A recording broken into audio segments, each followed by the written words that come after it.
지금 이 순간 잠깐 멈추고 스스로에게 물어보십시오. 오늘 아침 당신은 어떤 색깔의 속옷을 입었습니까? 아마 대부분의 분들은 기억조차 못하실 겁니다. 흰색이었는지 검은색이었는지 아니면 아무 색이나 손에 잡히는 대로 입으셨는지 그것이 바로 문제입니다.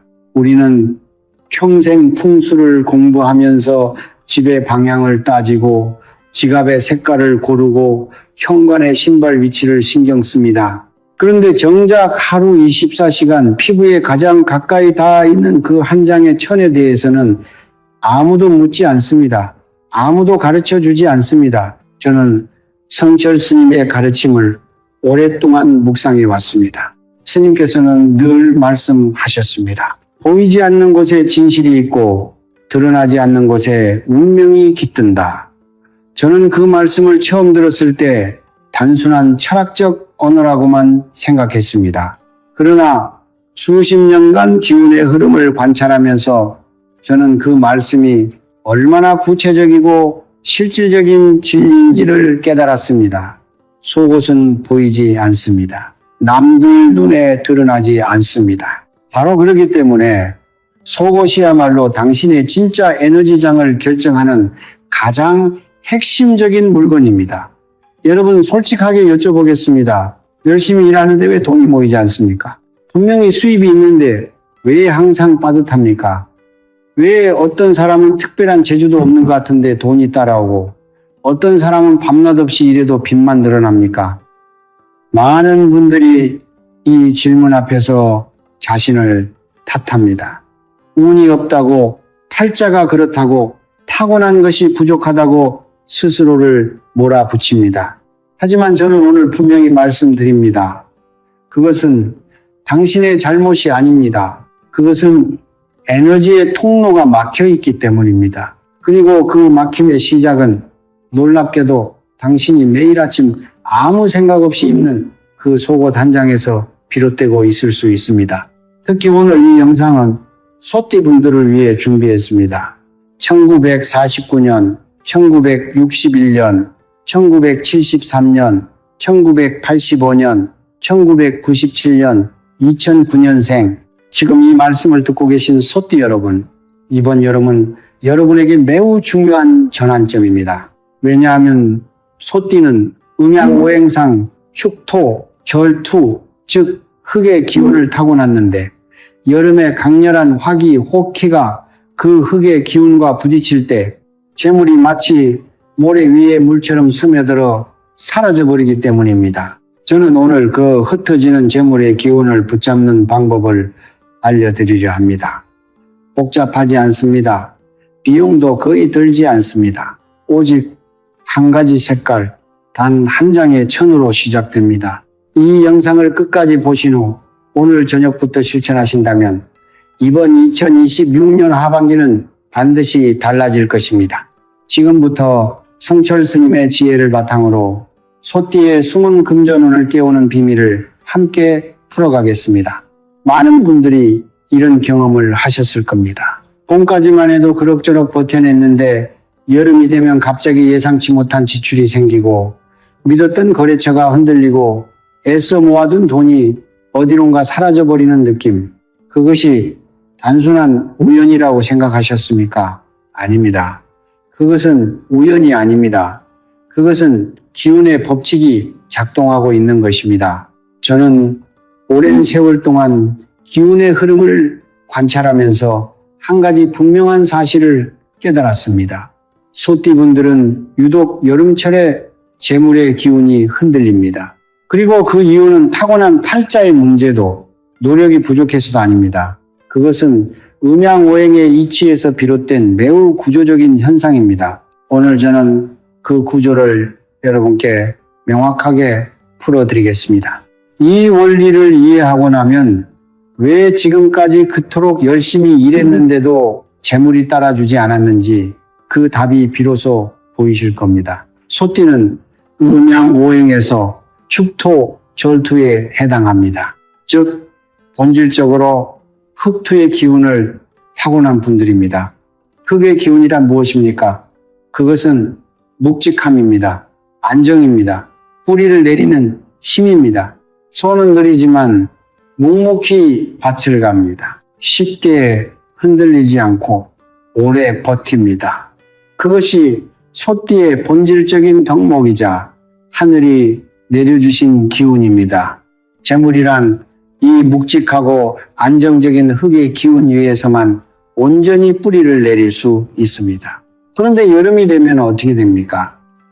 여름은 오행에서 화, 호, 즉 불의 기운이 지배하는 계절입니다. 태양이 뜨겁게 타오르고 에너지가 위로 밖으로 폭발적으로 퍼져나가는 시기입니다. 오행의 상생 원리에서 화, 호는 토를 생성합니다. 불이 타고 나면 재호가 되어 흙을 비옥하게 만든다는 이치입니다. 그러니 이론적으로는 여름에 화기가 소띠의 토기를 도와줄 것처럼 보입니다. 하지만 여기에 함정이 있습니다. 성철 스님께서는 늘 말씀하셨습니다. 넘치면 모자람만 못하다.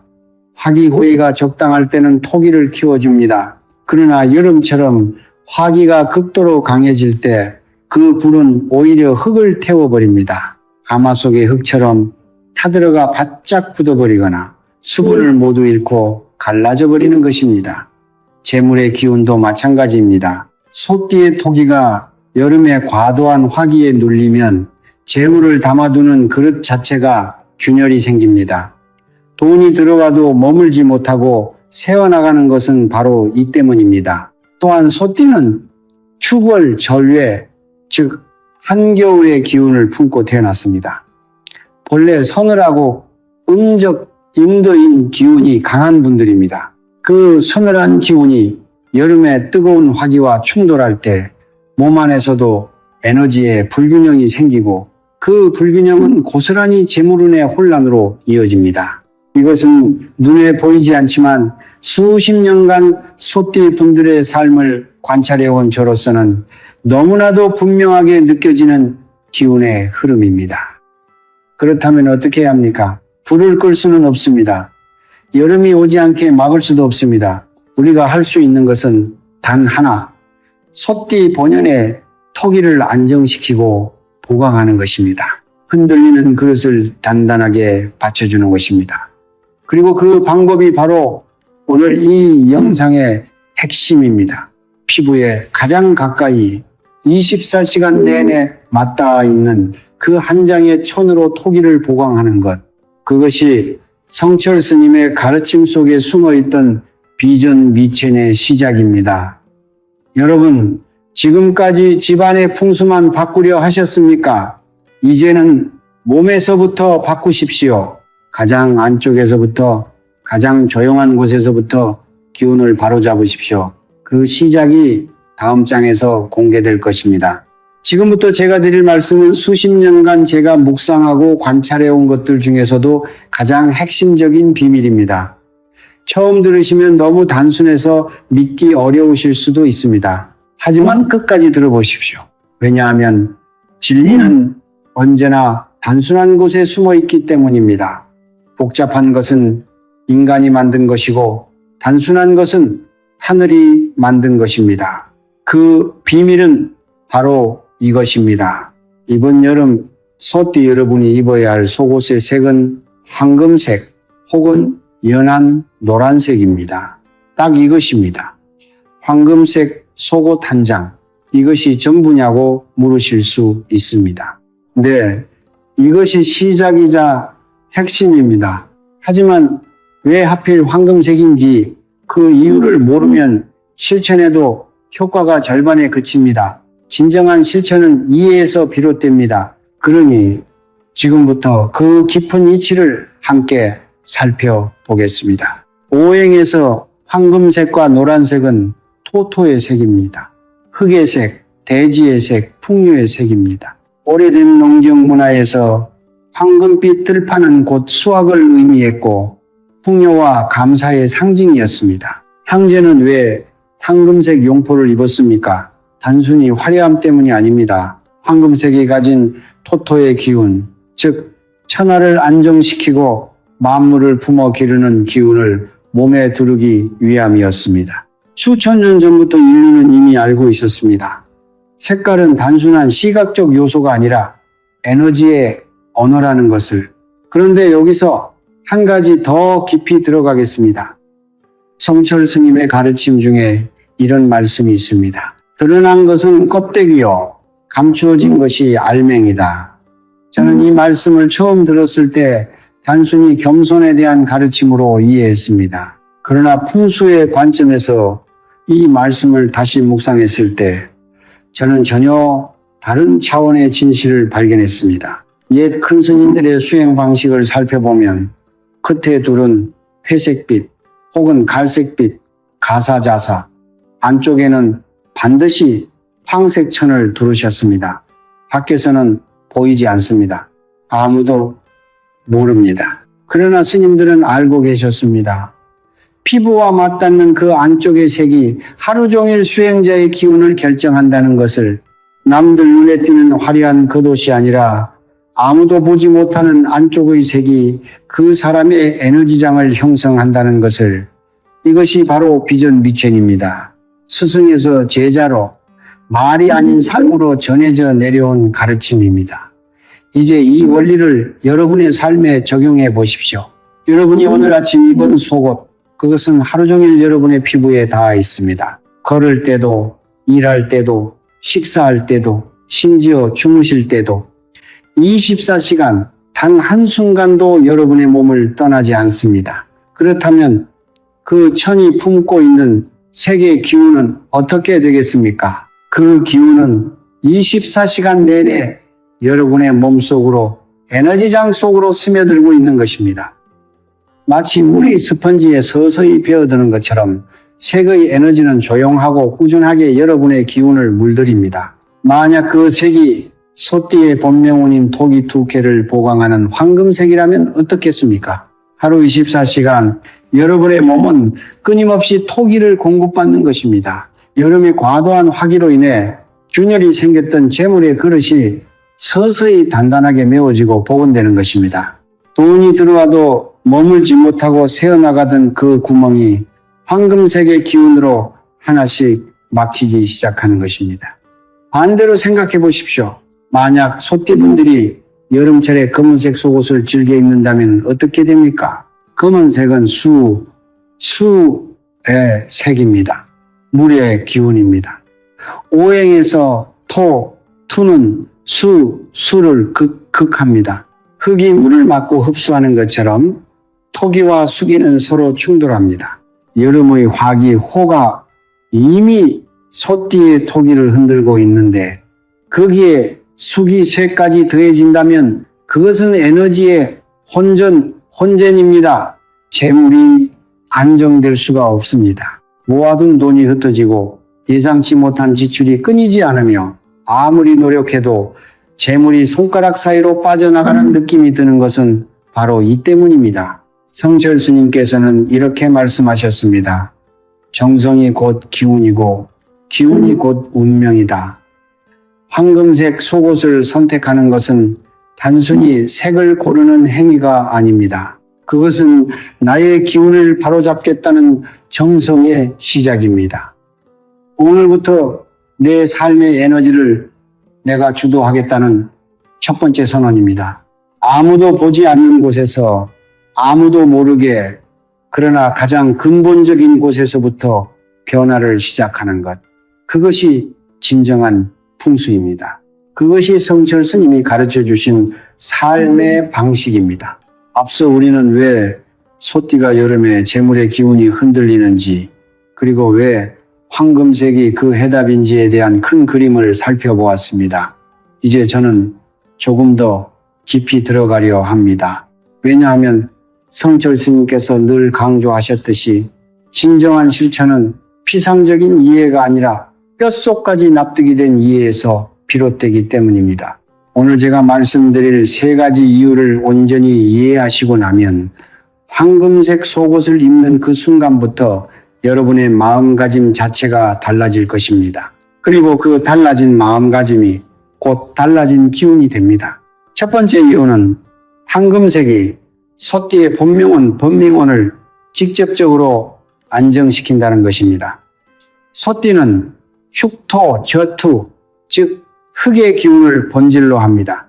오행에서 황금색과 노란색 계열은 토토의 색으로 같은 기운끼리 서로를 강화하고 보완하는 성질을 가집니다. 마치 같은 주파수의 소리가 공명하여 더 크고 안정적인 울림을 만들어내는 것처럼 황금색의 기운은 소띠 본연의 토기와 공명하여 그 기운을 배가시킵니다. 특히 여름철처럼 외부에 화기, 호, 해가 강하게 몰아칠 때 이 공명의 힘은 소띠의 에너지 중심을 흔들리지 않게 붙잡아주는 DML이 됩니다. 재물이란 기운이 안정된 곳에 머뭅니다. 풍랑이 치는 바다 위의 배가 아니라 단단한 항구의 정박한 배처럼 황금색의 토기가 여러분의 에너지장을 안정적인 항구로 만들어주는 것입니다. 두 번째 이유는 속옷이라는 위치 자체가 가진 특별한 에너지적 의미입니다. 풍수에서 위치는 매우 중요합니다. 같은 물건이라도 어디에 두느냐에 따라 그 기운의 작용이 완전히 달라집니다. 속옷은 인간의 몸에서 가장 안쪽 피부와 직접 맞닿는 자리에 있습니다. 한방 헌판의 관점에서 피부는 단순한 외피가 아닙니다. 피부는 외부의 기운과 내부의 기운이 교환되는 경계면입니다. 비해가 출입하는 통로입니다. 즉 속옷은 그 통로 바로 앞에 위치한 것입니다. 황금색 속옷이 24시간 피부에 닿아 있다는 것은 24시간 동안 토토의 기운이 여러분의 몸속으로 에너지 통로를 통해 끊임없이 공급되고 있다는 뜻입니다. 이것은 한 달에 한 번 좋은 음식을 먹는 것과 매일 3끼 균형 잡힌 식사를 하는 것의 차이와 같습니다. 풍수는 한 번의 강한 자극이 아니라 지속적이고 꾸준한 기운의 공급으로 운명을 바꾸는 것입니다. 황금색 속옷은 그 꾸준한 공급에 가장 강력한 도구입니다. 세 번째 이유는 성철 스님의 가르침 중 가장 심오한 부분과 연결됩니다. 스님께서는 이렇게 말씀하셨습니다. 남들이 보는 나는 나의 그림자요. 나 혼자 아는 나가 진짜 나다. 이 말씀은 단순한 철학적 언명이 아닙니다. 이것은 에너지의 법칙을 꿰뚫는 말씀입니다. 우리는 보통 남들 눈에 보이는 것에 집중합니다. 비싼 옷, 고급 가방, 좋은 차, 이것들은 모두 외부를 향한 에너지입니다. 남에게 보여주기 위한 에너지입니다. 그러나 진짜 기운, 진짜 운명을 결정하는 에너지는 아무도 보지 않는 곳에서 작동합니다.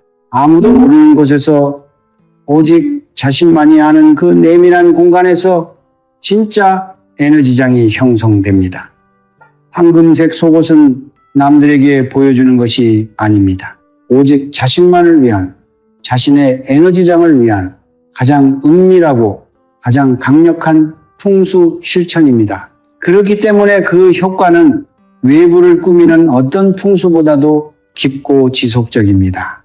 이 세 가지 이유를 하나로 묶으면 이렇게 정리됩니다. 황금색 속옷은 소띠의 본명운을 공명으로 강화하고 피부라는 에너지 통로를 통해 24시간 토기를 공급하며 아무도 보지 않는 가장 내밀한 곳에서 진짜 에너지장을 구축합니다. 이 세 가지가 동시에 작동할 때 그 효과는 단순한 합산이 아니라 기하급수적인 증폭이 됩니다. 재물의 기운이 머물 수 있는 단단한 그릇이 만들어지고 그 그릇 안에 서서히 그러나 확실하게 복이 쌓여갑니다. 여러분, 지금 이 순간에도 어딘가에서 열심히 일하고 있지만 왜인지 모르게 재물이 따라오지 않는 분이 계실 겁니다. 새벽 3시에 잠을 이루지 못하고 천장을 바라보며 이자 걱정을 하고 계신 분도 계실 겁니다. 그분들께 저는 이렇게 말씀드리고 싶습니다. 더 이상 밖에서만 답을 찾지 마십시오. 가장 안쪽에서부터, 가장 조용한 곳에서부터, 가장 작은 것 하나에서부터 기운을 바로잡으십시오. 그 첫걸음이 바로 황금색 속옷입니다. 그리고 그 다음 걸음은 지금부터 제가 알려드릴 구체적인 실천 방법입니다. 지금까지 우리는 왜 소띠가 여름에 재물의 기운이 흔들리는지, 왜 황금색이 그 해답인지, 그리고 그 이유가 얼마나 깊고 다층적인지를 살펴보았습니다. 이제 가장 중요한 부분입니다. 아는 것과 실천하는 것은 전혀 다른 차원의 이야기입니다. 성철 스님께서는 늘 말씀하셨습니다. 100번 듣는 것이 한 번 행하는 것만 못하다. 오늘 이 영상을 보신 후 아무것도 바꾸지 않으신다면 이 모든 말씀은 그저 귀를 스쳐 지나가는 바람에 불과합니다. 그러나 오늘 저녁 단 하나의 작은 실천을 시작하신다면 그 순간부터 기운은 움직이기 시작합니다. 지금부터 제가 알려드릴 방법은 3가지입니다. 복잡하지 않습니다. 비용도 거의 들지 않습니다. 그러나 이 3가지를 정성껏 의미를 알고 실천하실 때 그 효과는 여러분이 상상하는 것보다 훨씬 깊고 빠르게 나타날 것입니다. 첫 번째 실천은 새 황금색 속옷을 구입하여 3일 연속으로 착용하는 것입니다. 반드시 새 것이어야 합니다. 이미 입었던 속옷에는 이전의 기운, 피곤함의 기운, 걱정의 기운이 배어 있습니다. 새 속옷은 아직 아무런 기운도 담기지 않은 깨끗한 그릇입니다. 처음 입는 그 순간부터 여러분의 의도와 정성이 그 그릇에 담기기 시작합니다. 색은 반드시 황금색 혹은 연한 노란색이어야 합니다. 너무 짙은 황색은 오히려 기운이 무거워질 수 있으니 밝고 따뜻한 황금빛 계열을 선택하십시오. 그리고 이 속옷을 입는 3일 동안 매일 아침 눈을 뜨자마자 가장 먼저 해야 할 일이 있습니다. 자리에서 일어나기 전 2 손을 모으고 조용히 3번 말씀하십시오. 감사합니다. 감사합니다. 감사합니다. 아무것도 없어도 괜찮습니다. 아직 아무것도 바뀌지 않았어도 괜찮습니다. 감사는 이미 일어난 일에 대한 반응이 아닙니다. 감사는 앞으로 올 복을 불러들이는 주파수입니다. 빈 그릇을 들고 우물가에 서는 것과 같습니다. 그릇이 깨끗하고 자세가 공손할 때 물이 온전히 담깁니다. 2번째 실천은 헌 속옷을 함부로 버리지 않는 것입니다. 많은 분들이 낡은 속옷을 무심코 쓰레기통에 버립니다. 그러나 그 속옷에는 여러분이 살아온 시간의 기운이 담겨 있습니다. 힘들었던 날의 기운도, 버텨낸 날의 기운도, 그리고 여러분이 쌓은 삶의 공덕도 함께 담겨 있습니다. 그것을 쓰레기처럼 내버리는 것은 스스로의 공덕을 스스로 버리는 행위입니다. 대신 이렇게 하십시오. 헌 속옷은 깨끗하게 한 번 더 세탁합니다. 그리고 노란색 보자기나 노란색 천조각에 정성스럽게 싸서 보관합니다. 서랍 깊은 곳이어도 좋고 옷장 한 켠이어도 좋습니다. 이것은 지나온 삶에 대한 감사이자 쌓아온 공덕을 흘려보내지 않겠다는 다짐입니다. 뿌리가 깊은 나무만이 큰 열매를 맺습니다. 과거의 기운을 함부로 버리지 않는 사람만이 미래의 복을 온전히 받을 수 있습니다. 3번째 실천은 지갑 안에 작은 황금색 천조각을 넣어두는 것입니다. 지갑은 성철 스님의 가르침에서 재물의 집입니다. 돈이 머무는 공간입니다. 그 공간의 기운을 바로잡는 것은 집안의 풍수를 바로잡는 것과 같은 이치입니다. 엄지손가락 크기 정도의 작은 황금색 천조각을 준비하십시오. 비단이면 더욱 좋지만 면 소재도 괜찮습니다. 중요한 것은 색입니다. 그것을 지갑의 가장 안쪽, 가장 잘 보이지 않는 칸에 넣어 두십시오. 이것은 재물의 집 안에 토기 투케의 툭을 내리는 행위입니다. 돈이 들어왔다가 쉽게 나가지 않도록 재물이 머물고 싶은 공간으로 지갑의 기운을 바꾸는 것입니다. 이 작은 천조각 하나가 여러분의 지갑을 단순한 가죽 지갑에서 기운이 살아 숨쉬는 재물의 그릇으로 변화시킬 것입니다. 이 세 가지 실천을 동시에 시작하십시오. 황금색 속옷, 아침에 감사 3번, 헌속옷의 정성스러운 보관, 그리고 지갑 속의 황금색 천조각, 이것들은 각각 따로 작동하는 것이 아닙니다. 이 모든 것이 하나로 연결되어 여러분의 몸에서부터, 마음에서부터, 그리고 재물의 공간에서부터 동시에 기운을 바로잡습니다. 안에서 밖으로, 보이지 않는 곳에서 보이는 곳으로 기운의 물결이 퍼져 나갑니다. 그리고 그 물결이 충분히 쌓였을 때 재물은 자연스럽게 그 흐름을 따라 여러분에게로 흘러들어올 것입니다. 성철 스님께서는 이렇게 말씀하셨습니다. 기적은 먼 곳에 있지 않다. 오늘 내가 손 닿는 가장 작은 것 하나를 정성껏 대하는 그 순간 기적은 이미 시작된 것이다. 오늘 저녁 속옷 한 장을 고르는 그 작은 행동에서 여러분의 기적이 시작되기를 진심으로 바랍니다. 지금부터 제가 들려드릴 이야기는 제가 직접 목격한 이야기입니다. 이름은 밝힐 수 없지만 이분의 허락을 받아 오늘 여러분께 전해드립니다. 왜냐하면 이 이야기가 지금 이 순간 힘드신 분들께 한 줄기 빛이 될 수 있다고 믿기 때문입니다. 경상도의 한 작은 도시에 살고 있는 50대 초반의 여성이 있었습니다. 1973년생, 소띠였습니다. 젊은 시절에는 작은 옷가게를 운영하며 나름대로 단단하게 살아왔던 분이었습니다. 그런데 40 중반을 넘어서면서부터 상황이 달라지기 시작했습니다. 거래처가 하나둘 끊기고 매출이 줄어들고 무리하게 빌린 운영자금이 발목을 잡기 시작했습니다. 급한 마음에 이곳저곳에서 돈을 빌렸고 그 빚이 또 다른 빚을 낳았습니다. 7년 일하는 시간 동안 이분은 새벽 3시만 되면 눈이 번쩍 떠졌다고 하셨습니다. 천장을 바라보며 이자 날짜를 세고 다음 달 카드값을 계산하고 아무리 머리를 굴려봐도 출구가 보이지 않는 그 막막함 속에서 밤을 지새웠다고 하셨습니다. 자식들에게는 아무 내색도 하지 않으셨습니다. 엄마로서 어른으로서 혼자 감당해야 한다고 생각하셨기 때문입니다. 그분이 저를 찾아오신 것은 어느 여름날이었습니다. 초복이 막 지난 무렵이었습니다. 얼굴에는 오랜 피로와 걱정이 깊이 새겨져 있었고 눈빛에는 이미 많은 것을 포기한 사람의 공허함이 담겨 있었습니다. 저는 그분의 이야기를 오랫동안 들었습니다. 그리고 그분의 기운을 찬찬히 살펴보았습니다. 첫눈에 알 수 있었습니다. 이분의 토기토케가 극도로 고갈되어 있었습니다. 여름의 화기에 오랫동안 시달리면서 소띠 본연의 안정적이고 묵직한 흙의 기운이 바닥나 있었던 것입니다. 재물을 담을 그릇 자체가 말라 비틀어져 있었습니다.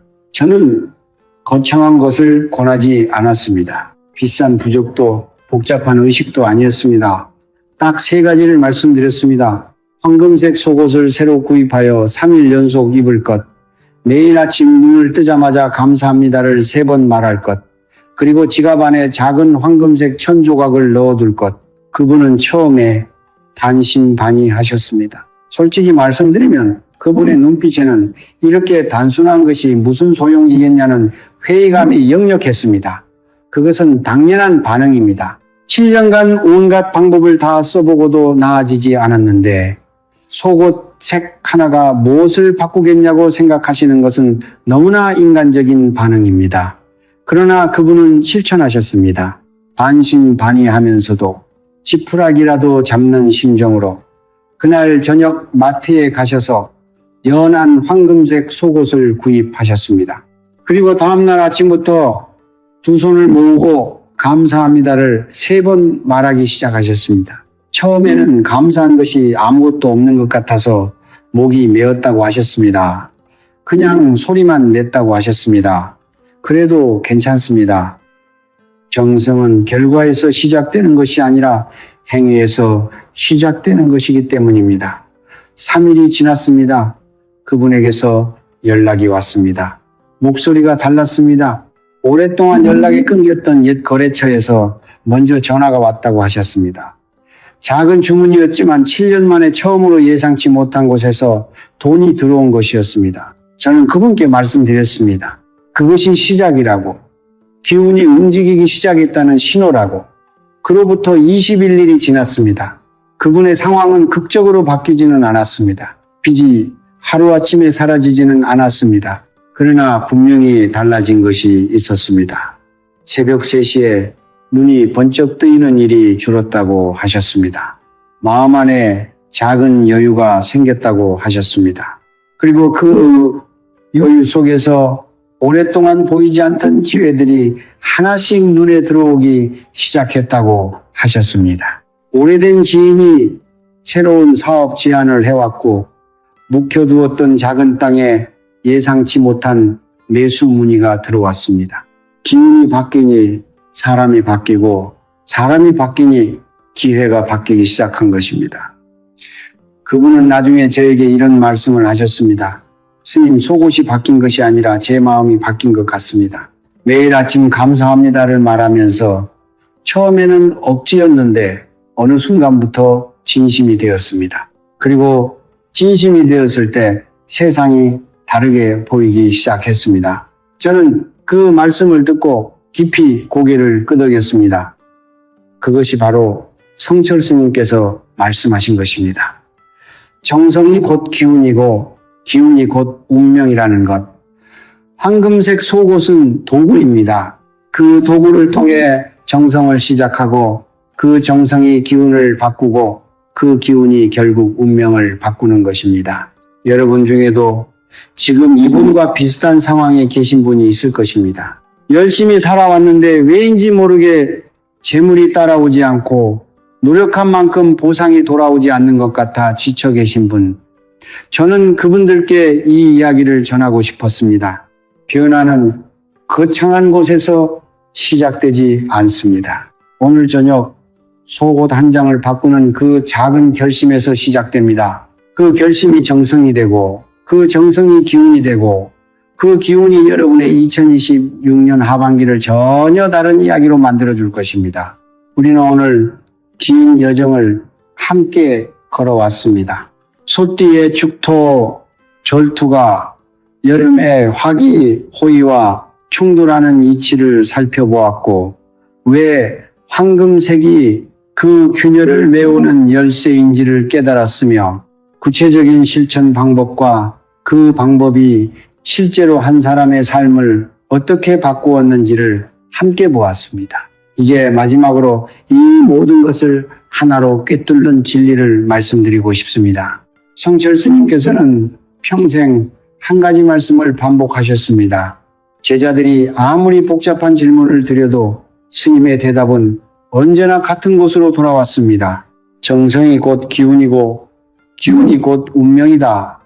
처음 이 말씀을 들었을 때 저는 너무 단순하다고 생각했습니다. 그러나 세월이 흐르고 수많은 사람들의 삶을 지켜보면서 저는 이 짧은 한 문장 안에 모든 풍수의 비밀이 담겨 있다는 것을 깨달았습니다. 풍수란 결국 정성의 학문입니다. 기운을 바꾸는 것은 값비싼 물건이 아닙니다. 화려한 의식이 아닙니다. 오직 정성입니다. 아무도 보지 않는 곳에서 아무도 모르게 그러나 온 마음을 다해 작은 것 하나를 바로잡는 그 정성이 기운을 움직이고 움직이는 기운이 운명의 물줄기를 바꾸는 것입니다. 황금색 속옷은 그 정성의 시작점입니다. 그것은 단순한 천조각이 아닙니다. 그것은 오늘부터 내 삶의 기운을 내가 주도하겠다는 선언입니다. 더 이상 운명에 끌려다니지 않겠다는 다짐입니다. 남들 눈에 보이지 않는 가장 안쪽에서부터 가장 조용하고 가장 내밀한 곳에서부터 변화를 시작하겠다는 용기입니다. 그 용기가 정성이 되고 그 정성이 기운이 되고 그 기운이 마침내 운명이 됩니다. 오늘 이 영상을 끝까지 보신 여러분께 한 가지 부탁드립니다. 지금 이 순간 댓글창에 여러분의 다짐을 적어주십시오. 나는 2026년에 모든 빚을 다 갚았습니다. 나는 이미 풍요로운 삶을 살고 있습니다.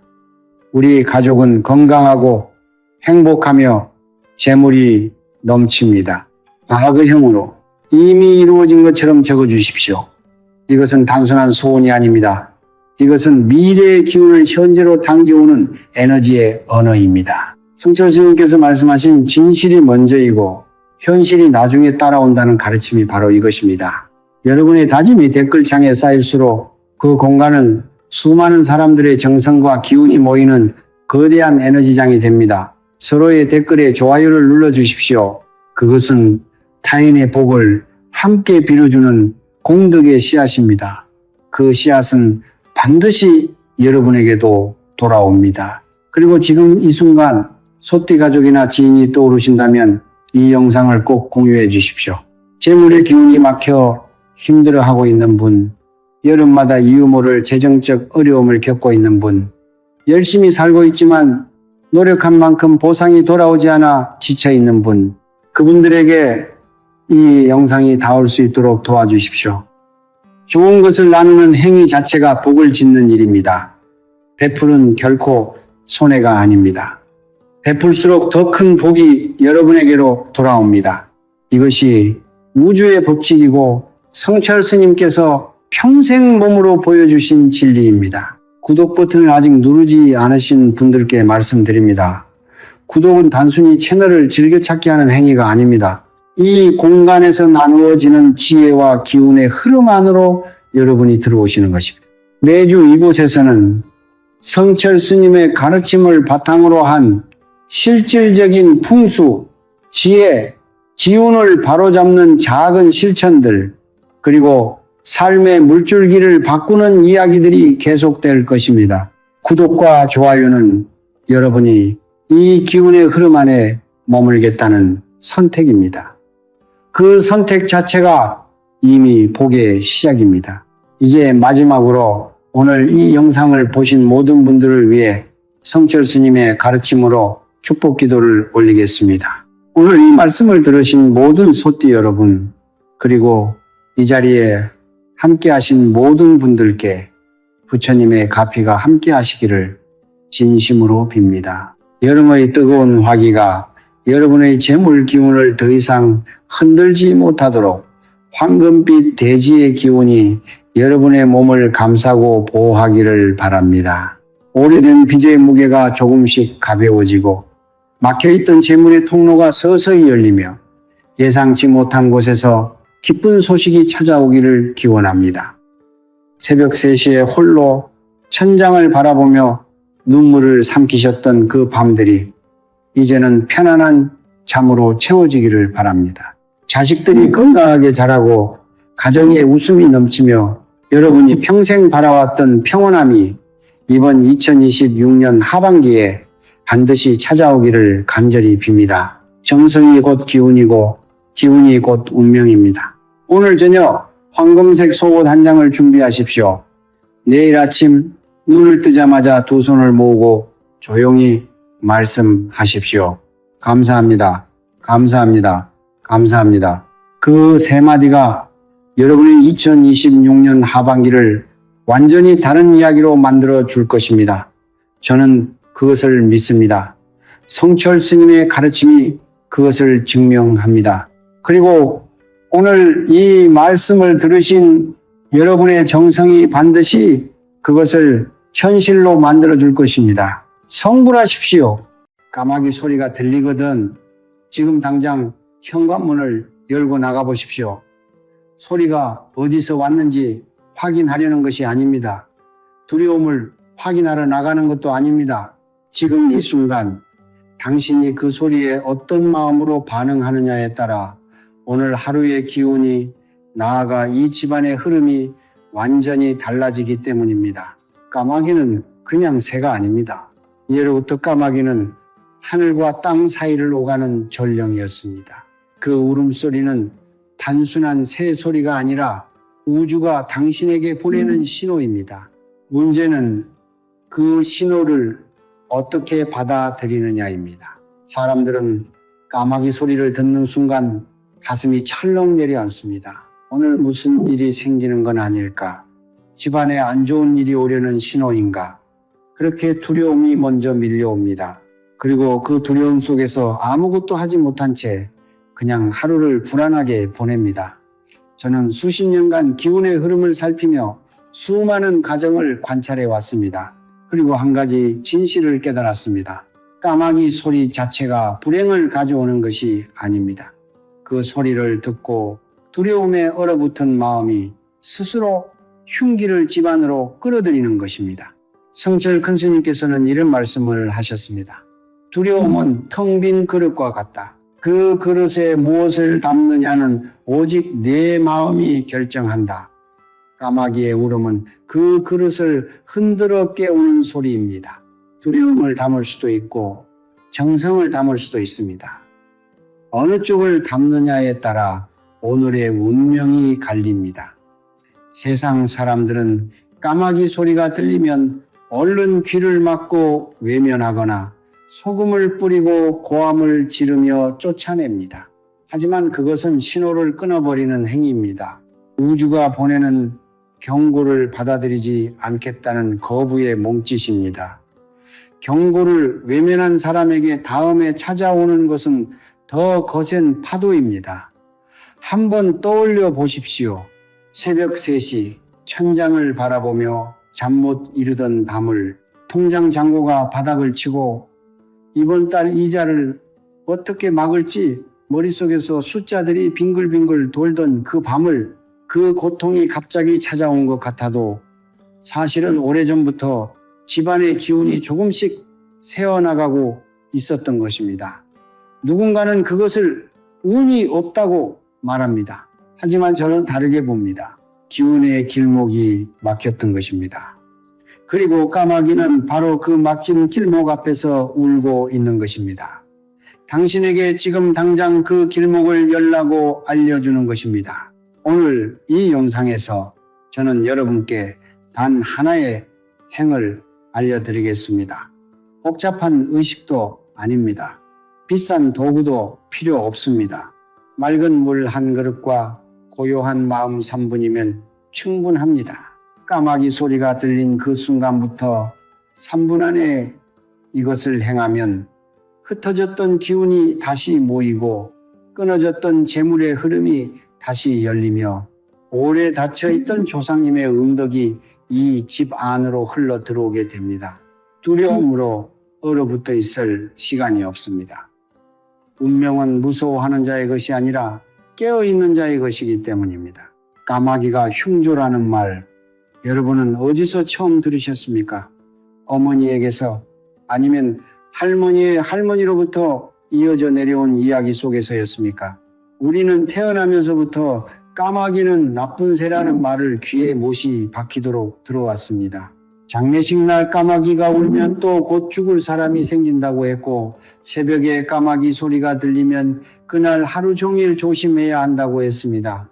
그렇게 수백 년, 수천 년 동안 까마귀는 죽음과 불행의 상징으로 우리의 가슴 속에 새겨져 왔습니다. 하지만 저는 오늘 여러분께 묻고 싶습니다. 그 두려움이 과연 진실입니까? 아니면 오랜 세월 동안 우리 스스로가 만들어온 환상입니까? 성철 큰 스님께서 평생 강조하신 가르침 중에 이런 말씀이 있습니다. 사물의 본질을 보라. 이름과 형상에 속지 마라. 까마귀라는 이름, 검은 날개라는 형상, 그리고 그것에 덧씌워진 수천 년의 두려움. 이 모든 것은 사람이 만들어낸 관념입니다. 까마귀 그 자체는 아무 죄가 없습니다.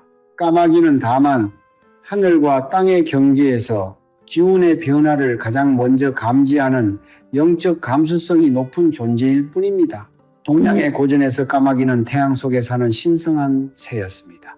삼조고, 즉 세 발 달린 까마귀는 천상의 빛을 땅 위에 전달하는 사자로 여겨졌습니다. 고구려 고분 벽화에도 중국의 고대 신화에도 까마귀는 신의 뜻을 전하는 존재로 그려져 있습니다. 흉조가 아니라 전령이었던 것입니다. 그렇다면 언제부터 까마귀가 두려움의 대상이 되었을까요? 저는 오랜 세월 이 질문을 붙들고 있었습니다. 그리고 깨달은 것이 있습니다. 까마귀가 나쁜 징조로 여겨지기 시작한 것은 사람들이 변화를 두려워하기 시작했을 때부터입니다. 까마귀는 변화를 알립니다. 기운이 움직인다는 신호를 보냅니다. 그런데 변화는 언제나 불편합니다. 익숙한 것이 흔들리는 불안함 속에서 사람들은 그 신호를 보내는 존재 자체를 나쁘다고 규정해버렸습니다. 마치 병을 알려주는 의사를 탓하는 것처럼 변화를 알려주는 까마귀를 흉조로 몰아버린 것입니다. 저는 이것을 편지 배달부에 비유하고 싶습니다.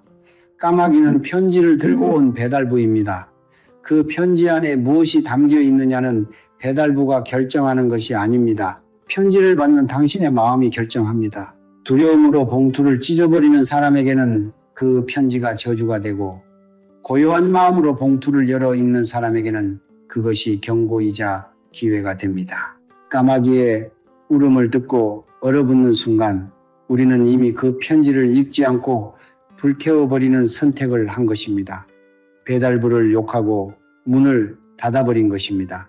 그러니 그 안에 담긴 기회도 경고도 조상님의 전언도 모두 사라져버립니다. 성철 큰 스님께서는 이런 비유를 즐겨 쓰셨습니다. 폭풍이 오기 전에 바람이 먼저 분다. 그 바람을 느끼고 집안의 창문을 닫는 사람은 지혜로운 자이고, 바람을 원망하며 주저앉는 자는 폭풍을 그대로 맞는다. 까마귀의 울음은 바로 그 바람입니다. 폭풍이 아닙니다. 폭풍이 오기 전에 준비하라는 신호입니다. 그 신호를 받아들이고 3분 안에 마음을 다잡아 정화의 행을 올리는 사람과 두려움에 떨며 아무것도 하지 않는 사람의 하루는 전혀 다른 방향으로 흘러갑니다. 우주는 준비된 자에게 길을 엽니다. 두려워하는 자에게는 닫힌 문만 보여줄 뿐입니다. 오늘 이 영상을 보고 있는 여러분께서 까마귀의 울음을 다시 듣게 된다면 부디 그 첫 번째 반응을 바꾸어 주십시오. 두려움 대신 깨어남을, 회피 대신 정성을 선택해 주십시오. 까마귀는 당신의 적이 아닙니다. 오래전부터 당신 곁을 지켜온 하늘의 전령입니다. 그것이 진실입니다. 여러분, 왜 하필 3분입니까? 왜 10분도 아니고 1시간도 아니고 딱 3분이어야 합니까? 저는 이 질문에 답하기 위해 오랜 시간 성철 큰 스님의 가르침을 되새기며 기운의 흐름을 관찰해 왔습니다. 그리고 마침내 깨달았습니다. 3분이라는 시간은 단순한 숫자가 아닙니다. 그것은 우주가 우리에게 허락한 전환의 틈새이며 두려움이 마음속에 뿌리를 내리기 직전의 결정적인 순간입니다. 기운이란 물과 같습니다. 물은 그릇을 만나기 전까지는 형태가 없습니다. 까마귀의 울음이 들리는 순간 집 앞의 기운이 흔들립니다. 마치 잔잔한 호수에 돌을 던진 것처럼 파문이 일어납니다. 그 파문이 퍼져나가면서 집안의 기운과 만나는 데 걸리는 시간이 바로 약 3분입니다.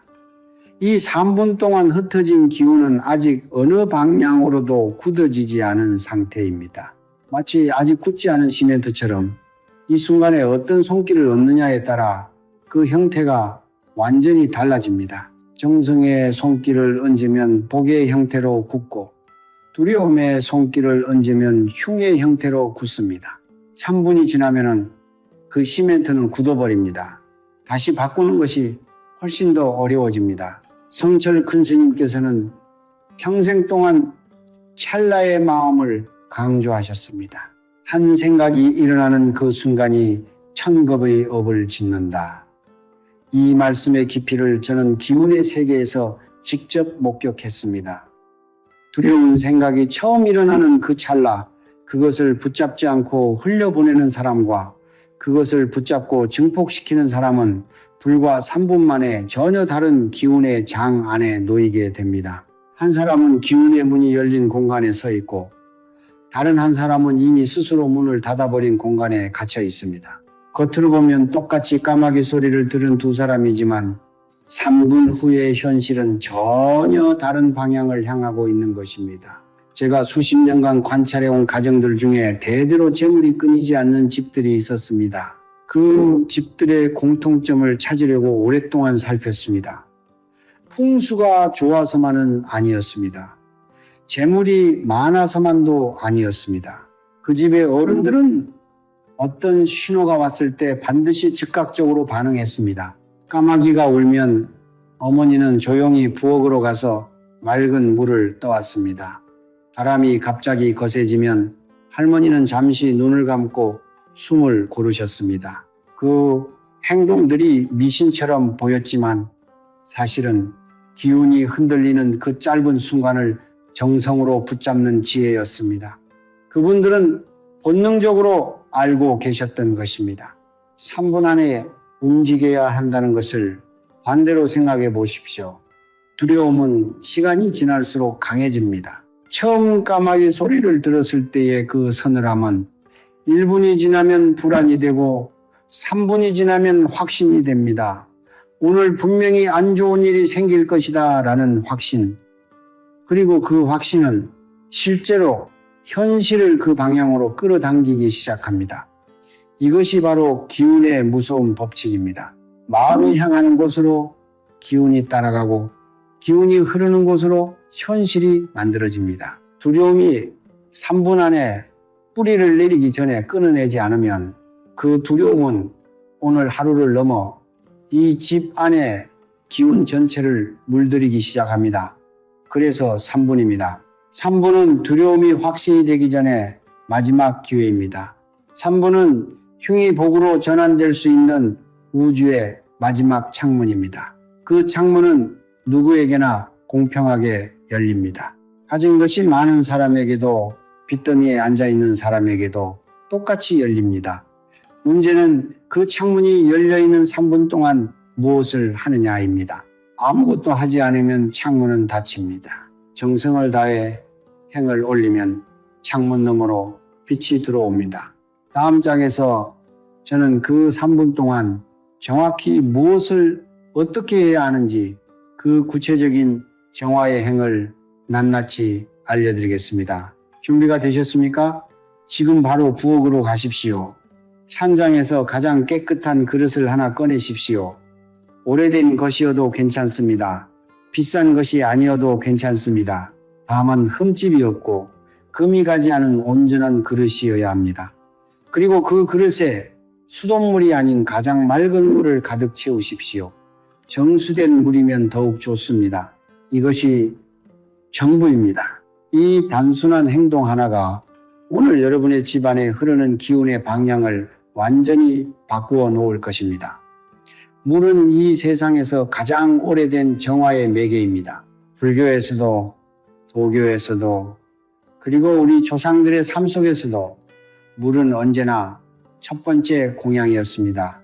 새벽마다 장독대에 정화수를 떠올리며 가족의 안녕을 빌었던 어머니들의 그 손길을 기억하십니까? 그것은 단순한 미신이 아니었습니다.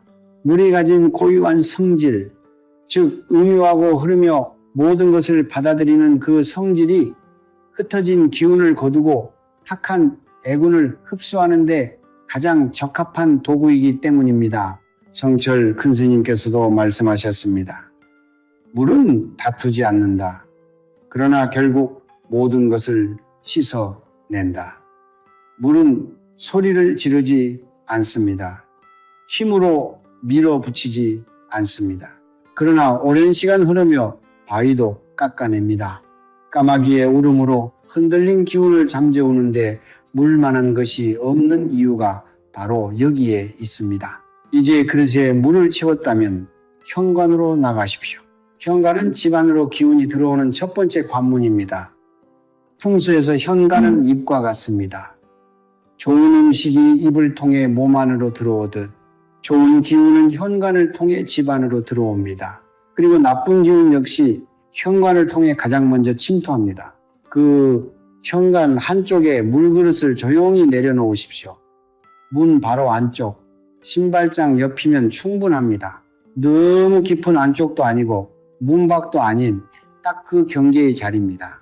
그 자리가 바로 기운이 모이는 자리이며 물이 흩어진 기운을 가장 효과적으로 흡수할 수 있는 위치입니다. 물그릇을 내려놓았다면 이제 가장 중요한 순간이 옵니다. 무릎을 꿇지 않아도 됩니다. 향을 피우지 않아도 됩니다. 다만 그 자리에 잠시 멈추어 서십시오. 눈을 살며시 감으십시오. 그리고 숨을 천천히 3번 들이쉬고 내쉬십시오. 첫 번째 숨을 들이쉬며 마음속으로 이렇게 생각하십시오. 나는 지금 이 집안의 탁한 기운을 거두어 드립니다. 두 번째 숨을 들이쉬며 이렇게 생각하십시오. 물이 모든 애군을 흡수하여 땅으로 돌려보냅니다. 세 번째 숨을 들이쉬며 이렇게 생각하십시오. 이 집안에 맑고 밝은 기운이 가득 차오릅니다. 이 3번의 호흡이 끝나는 순간 여러분의 마음은 이미 두려움에서 정성으로 전환되어 있을 것입니다. 그리고 그 정성의 마음이 물그릇을 매개로 집안의 기운과 연결됩니다.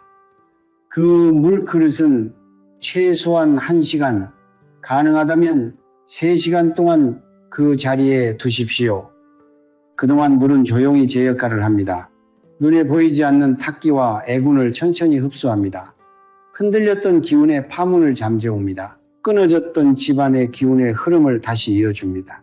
3시간이 지난 후에는 반드시 그 물을 화장실이 아닌 바깥에 흙이 있는 곳에 버리십시오. 마당이 없다면 화분의 흙 위에 천천히 부어도 좋습니다. 그 물 안에 흡수된 탁기가 땅으로 돌아가 자연스럽게 정화되도록 하는 것입니다. 절대로 싱크대나 변기에 그냥 흘려보내지 마십시오. 그렇게 하면 그 탁기가 집안의 하수구를 타고 다시 집안의 기운과 뒤섞이게 됩니다. 이것이 전부입니다.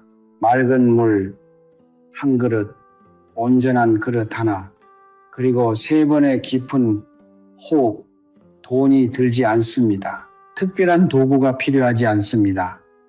필요한 것은 오직 하나, 정성입니다. 성철 큰 스님께서 평생 가르치신 것이 바로 이것입니다. 거창한 의식보다 한순간의 진심 어린 정성이 우주를 움직인다고. 까마귀의 울음이 들린 그 순간부터 3분 안에 이 행을 올린 사람의 집에는 오늘 밤 다른 바람이 불어올 것입니다. 흉이 물러나고 복이 그 자리를 채우는 그 조용하고 깊은 전환이 시작될 것입니다. 정화의 행을 마치고 나면 많은 분들이 이런 생각을 하십니다. 이게 정말 효과가 있는 걸까? 내가 제대로 한 걸까? 아무 일도 일어나지 않으면 어떡하지? 저는 그 마음을 충분히 이해합니다. 수십 년을 두려움 속에서 살아온 사람에게 단 3분의 행이 무언가를 바꾼다는 것이 쉽게 믿어지지 않는 것은 당연합니다. 하지만 여기서 한 가지를 분명히 말씀드려야겠습니다.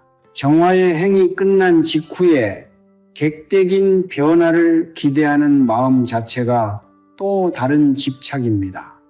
성철 큰 스님께서는 이렇게 말씀하셨습니다. 씨앗을 심고 나서 매일 땅을 파헤쳐 뿌리가 자라는지 확인하는 자는 결코 열매를 보지 못한다. 정화의 행을 마쳤다면 이제 그 물그릇처럼 조용히 기다릴 줄 알아야 합니다. 그러나 기다린다는 것이 아무것도 느끼지 말라는 뜻은 아닙니다. 정화의 행을 올바르게 마친 후에는 반드시 몸과 마음의 변화의 신호가 찾아옵니다. 다만 그 신호가 너무나 조용하고 자연스럽기 때문에 많은 분들이 그냥 지나쳐 버립니다.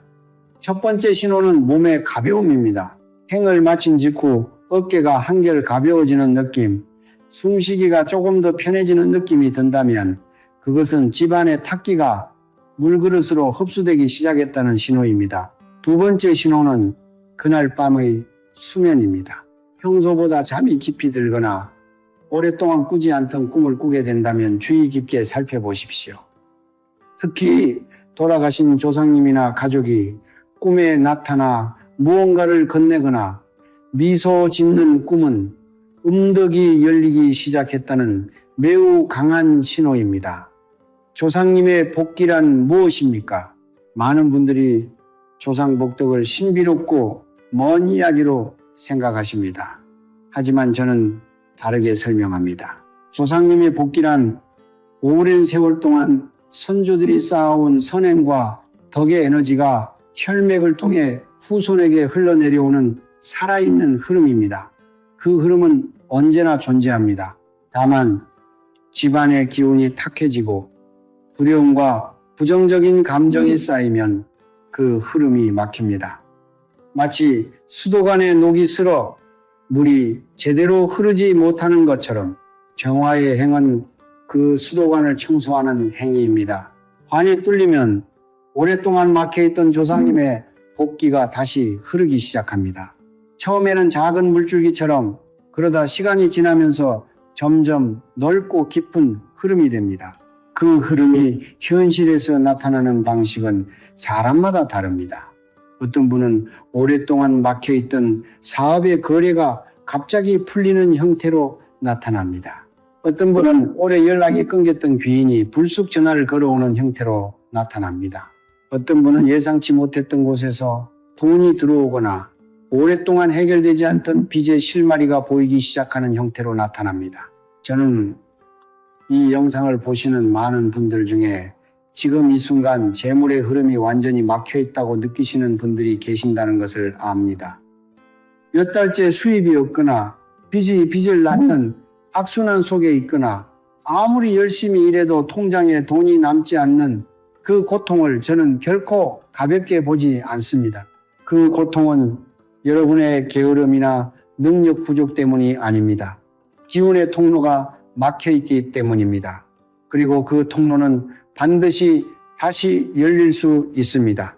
정화의 행을 마친 후 7일에서 21일 사이를 특히 주의 깊게 살펴보십시오. 이 기간 동안 아무리 작은 변화라도 놓치지 마십시오. 길을 걷다가 예상치 못한 곳에서 동전을 발견하거나 오랫동안 답장이 없던 곳에서 갑자기 연락이 오거나 평소보다 기분이 이유 없이 밝아지는 날이 생긴다면 그것을 우연으로 흘려보내지 마십시오. 그것은 조상님의 복기가 조금씩 통로를 뚫고 흘러들어오고 있다는 신호입니다. 그 신호를 발견할 때마다 마음속으로 조용히 감사를 전하십시오. 감사는 복기의 흐름을 더욱 강하게 만드는 가장 강력한 연료입니다. 성철 큰 스님께서는 이것을 이렇게 표현하셨습니다. 감사한 마음은 하늘에 닿는 가장 짧은 길이다. 두려움으로 닫혔던 문이 감사로 열립니다. 그리고 그 문 너머에서 조상님의 복기가 기다리고 있습니다. 정화의 행은 한 번으로 끝나는 것이 아닙니다. 까마귀의 울음이 들릴 때만 하는 것도 아닙니다. 저는 오랜 세월 동안 대대로 재물이 끊이지 않는 집안들을 가까이서 지켜보았습니다. 그 집안들의 공통점은 단 하나였습니다. 그분들은 특별한 날에만 기운을 관리하지 않았습니다. 매일의 작은 실천 속에서 집안의 기운을 살아있는 것처럼 돌보았습니다. 마치 화분에 매일 물을 주듯, 아이에게 매일 밥을 먹이듯 기운의 흐름을 매일 들여다보고 다독였습니다.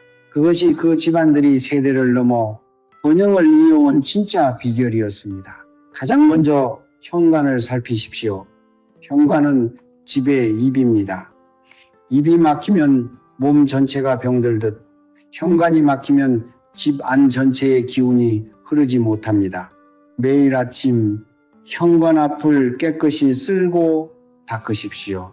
신발은 가지런히 정돈하되 너무 많은 신발이 현관 바닥을 덮지 않도록 하십시오.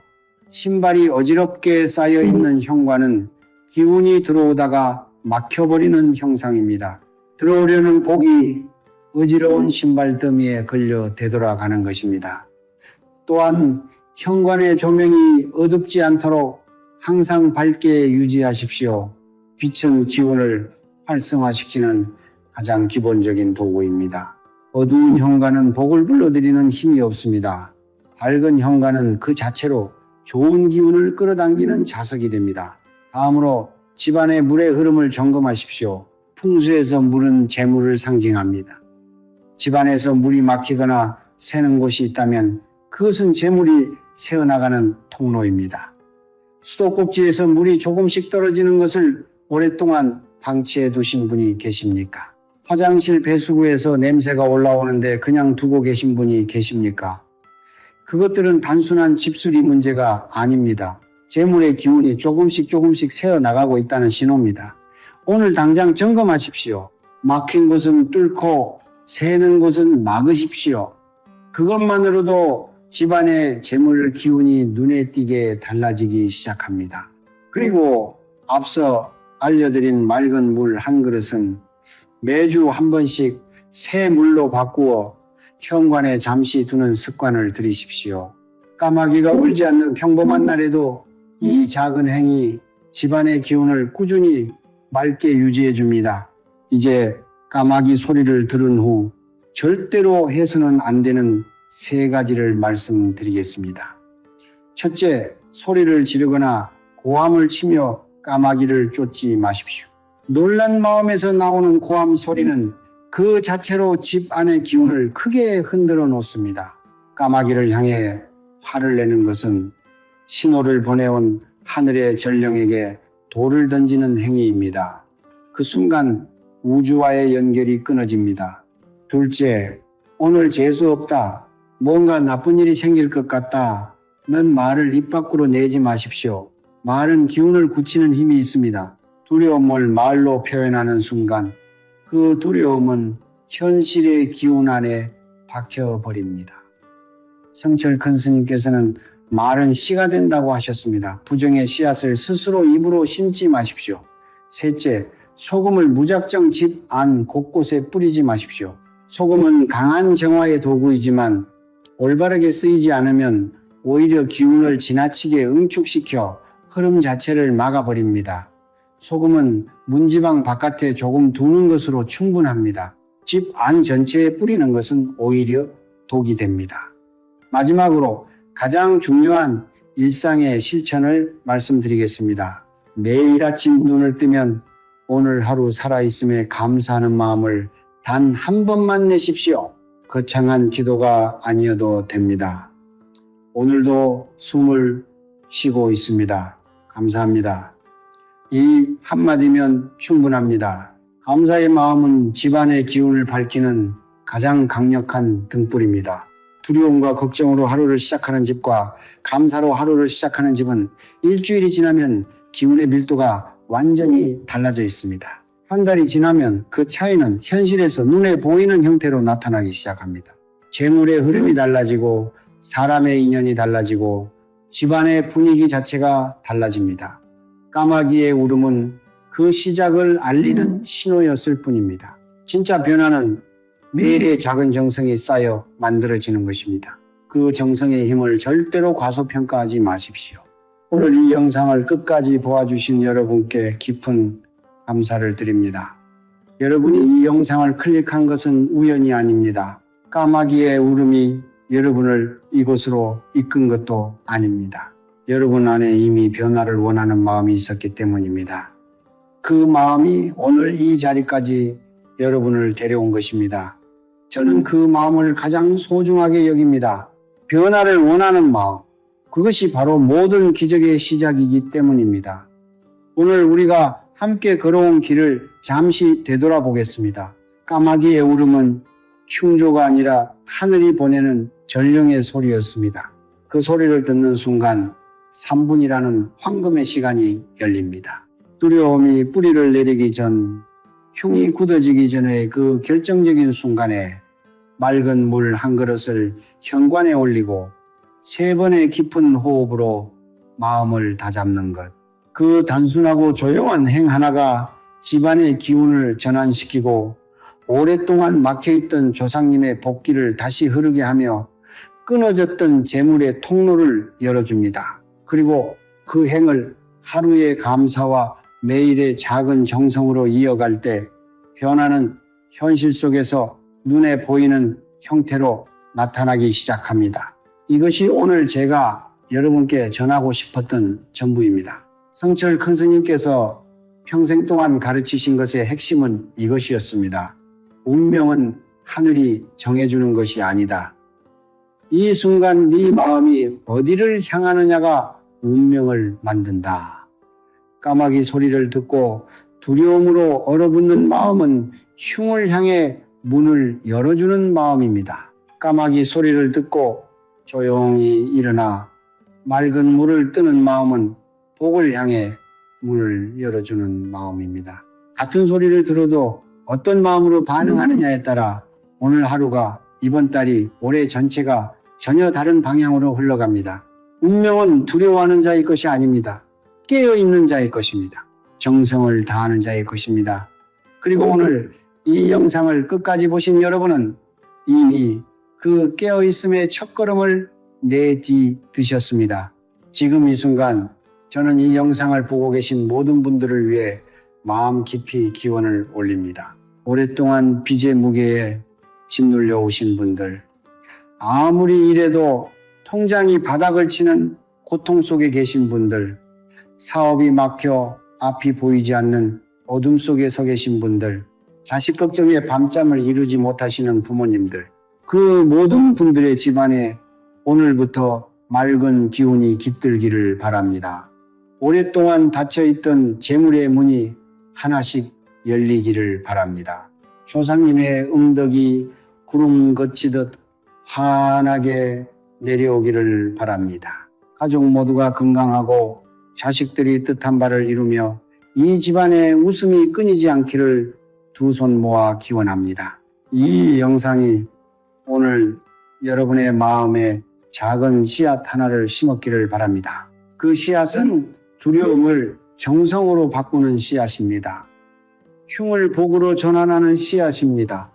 막힌 기운을 흐르게 하는 씨앗입니다. 그 씨앗이 여러분의 매일의 작은 실천 속에서 자라나 머지않아 여러분의 삶 전체를 풍요롭게 물들이는 큰 나무가 되기를 진심으로 바랍니다. 오늘 이 영상을 보신 것이 여러분 인생의 전환점이 되기를 바랍니다. 지금 바로 구독 버튼을 눌러주십시오. 그것은 단순한 버튼 클릭이 아닙니다. 변화를 향한 여러분의 첫 번째 정성의 행위입니다. 좋아요를 눌러주십시오. 그것은 이 기운이 여러분의 삶 안에 머물도록 확정짓는 행위입니다. 그리고 댓글에 이렇게 써주십시오. 나는 2026년 모든 빚을 갚았다. 우리 집에 풍요가 넘친다. 그 말이 씨앗이 되어 현실로 자라날 것입니다. 이 영상을 가족과 이웃에게 나누어 주십시오. 나누는 행위 자체가 공덕을 쌓는 일이며 그 공덕은 반드시 여러분에게 되돌아옵니다. 성불하십시오.